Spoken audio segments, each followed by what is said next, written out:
भगवती श्री ललिता त्रिपुर सुंदरी एवं भगवान सदाशिव को प्रणाम। आप सभी को नमस्कार। प्रिय दर्शकों, आज हमारे कुछ दर्शकों की जिज्ञासा जन्माष्टमी के विषय में है। वे जानना चाहते हैं कि जन्माष्टमी की रात्रि में भगवान श्री कृष्ण का जन्म दिवस, जन्म महोत्सव घर पर कैसे मनाएं। प्रिय दर्शकों, जन्माष्टमी की रात्रि हमारे मुख्य पर्वों में से एक है, बहुत बड़ा महोत्सव है और मार्कंडेय पुराण के अनुसार इसी मोहरात्रि कहा गया है। अतः प्रत्येक व्यक्ति को जन्माष्टमी की रात्रि को जागरण करना चाहिए और भगवान के नाम स्मरण करना चाहिए, कीर्तन करना चाहिए, मंत्र जप, स्तोत्र पाठ इत्यादि जो भी आप करते हैं वह अवश्य करना चाहिए। चाहे आप भगवान के किसी भी स्वरूप की आराधना करते हो, आप इस रात्रि को भी उन्हीं स्वरूप की आराधना करें। शेष जो लोग जन्माष्टमी की रात्रि में भगवान श्री कृष्ण का ही जन्म दिवस किस प्रकार मनाएं, इस विषय में जानना चाहते हैं, उनके लिए यह जानना जरूरी है कि भगवान श्री कृष्ण का जन्म रात्रि में हुआ, मध्य रात्रि में हुआ, किंतु यह महोत्सव दिन और रात्रि दोनों का है। प्रिय दर्शकों, जन्माष्टमी का महोत्सव केवल एक जन्माष्टमी की रात्रि का ही नहीं बल्कि 2 दिवसों का है। जन्माष्टमी के दिन, जन्माष्टमी की रात्रि और अगले दिन, ये तीनों मुख्य रूप से इस पर्व को मनाने के लिए प्रमुख काल हैं।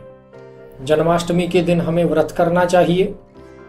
रात्रि में जब हम जन्माष्टमी के महोत्सव के रूप में भगवान श्री कृष्ण का जन्मोत्सव मनाते हैं तो वहां रात्रि में भगवान गणपति, अपने कुल देवी देवताओं, सूर्य आदि नवग्रहों की आराधना करनी चाहिए, उनका ध्यान करना चाहिए और इसके बाद यशोदा एवं नंद बाबा तथा देवकी और वसुदेव की पूजा करनी चाहिए। अंत में भगवान श्री कृष्ण और माता चंडिका की पूजा करनी चाहिए।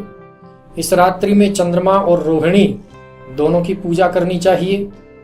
इस प्रकार से जो भी उपचार अर्थात जो भी सामग्री हमारे पास उपलब्ध है उसके द्वारा हम भगवान की पूजा करें।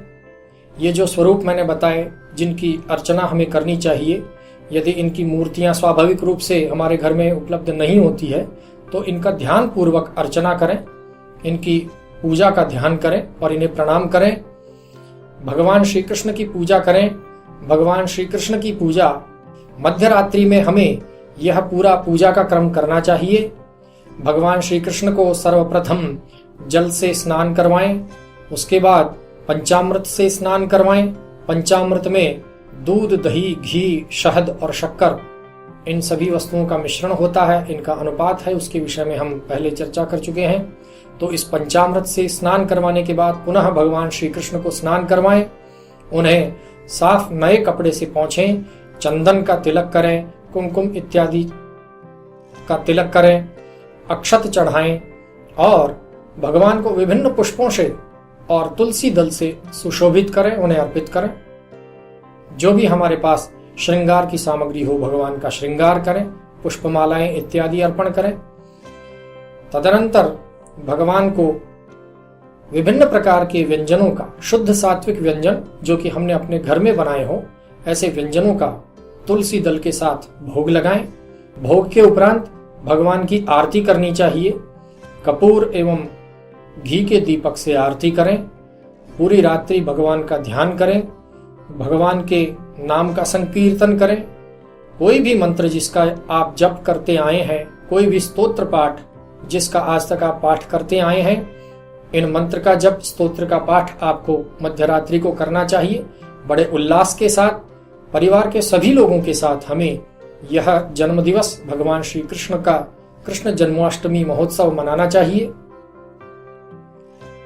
तो कृष्ण जन्माष्टमी के महोत्सव में पूरी रात्रि हमें भगवान श्री कृष्ण का जन्मोत्सव मनाने के उपलक्ष्य में उनका नाम, मंत्र जप, संकीर्तन इत्यादि करना चाहिए। यही सर्वोत्तम उपाय है। श्री कृष्ण जन्माष्टमी के अगले दिन नंदोत्सव मनाया जाता है। तो इस उपलक्ष्य में आप अपने परिवारजनों में, अपने मित्रगणों में, आसपास रहने वाले सभी लोगों में मिठाई बांटें, अच्छे उपहार आपस में देवें और जो भोग हमने भगवान के लगाया था उस प्रसाद को भी आप वितरित करें, स्वयं भी सभी लेवें। इस प्रकार से हमें श्री कृष्ण जन्माष्टमी के पर्व पर भगवान श्री कृष्ण का जन्मोत्सव मनाना चाहिए। आशा है आप इस जानकारी का लाभ लेंगे, भगवान की कृपा को प्राप्त करेंगे और अपने जीवन को धन्य बनाएंगे। ओम स्वस्ति।